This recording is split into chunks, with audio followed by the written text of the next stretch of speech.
salah satunya dengan aktivitas fisik. Ya, kita mulai saja.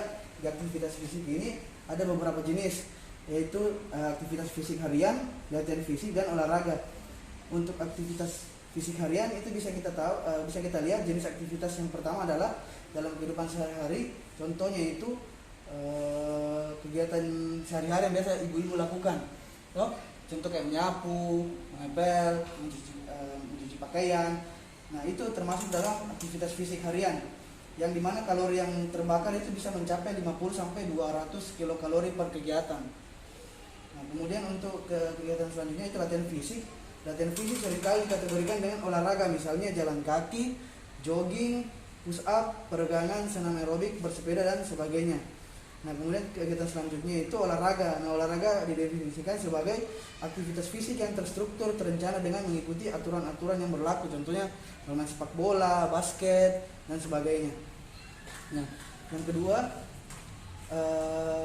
ada beberapa pengertian aktivitas fisik menurut yang pertama dari WHO, yaitu aktivitas fisik setiap pergerakan tubuh yang dihasilkan oleh otot rangka yang memerlukan pengeluaran energi. Kemudian untuk menurut Kemenkes RI, aktivitas fisik adalah setiap gerakan tubuh yang meningkatkan pengeluaran tenaga dan energi atau pembakaran kalori. Nah, kemudian untuk definisi secara umum, yaitu aktivitas fisik adalah setiap gerakan tubuh yang dilakukan oleh otot rangka yang memerlukan pengeluaran energi. Nah, untuk prinsip aktivitas fisik yaitu pertama, aktivitasnya itu harus baik, benar, terukur, dan teratur. Kemudian untuk frekuensinya, tempo, dan tipenya. Kemudian untuk prinsip yang ketiga yaitu usia dan penyakit. Selanjutnya yang terakhir itu minimal sekali setahun melakukan tes kebugaran. Nah, untuk manfaatnya, kita dapat mengendalikan berat badan, tekanan darah, kolesterol, dan stres, menurunkan risiko keropos pada tulang, mencegah diabetes melitus atau kencing manis, meningkatkan daya tahan tubuh,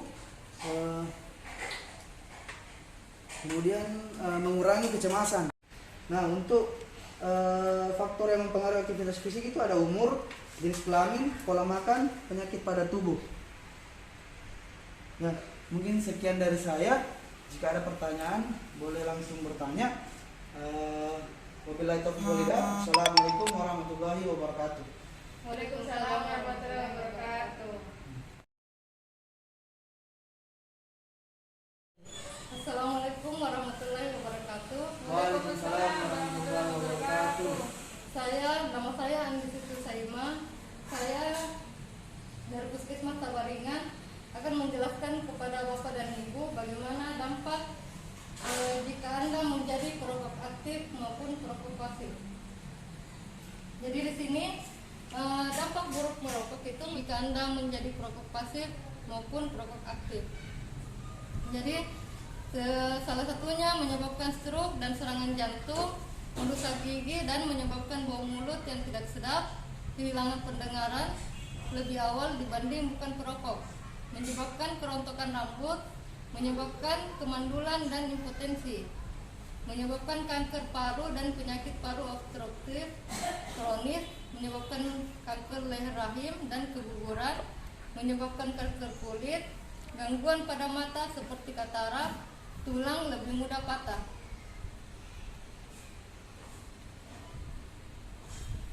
Terus manfaat jika kita berhenti merokok, keluarga yang disayangi terhindar dari faktor risiko penyakit, hemat pembelian rokok, dapat membeli kebutuhan lain keluarga, dan mengurangi risiko kebakaran di rumah.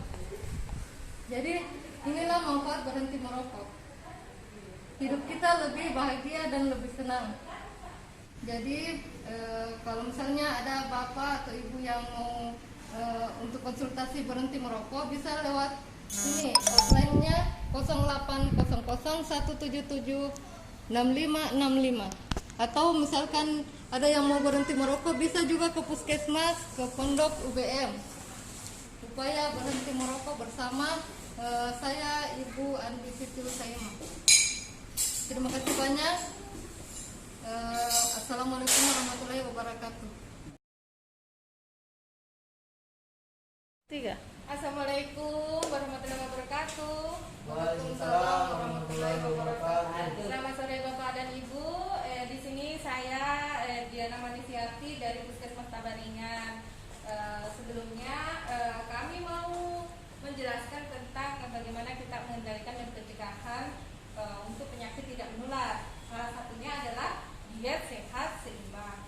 Diet sehat seimbang itu selain dari individu, ada juga keluarga, ada juga untuk posyandu.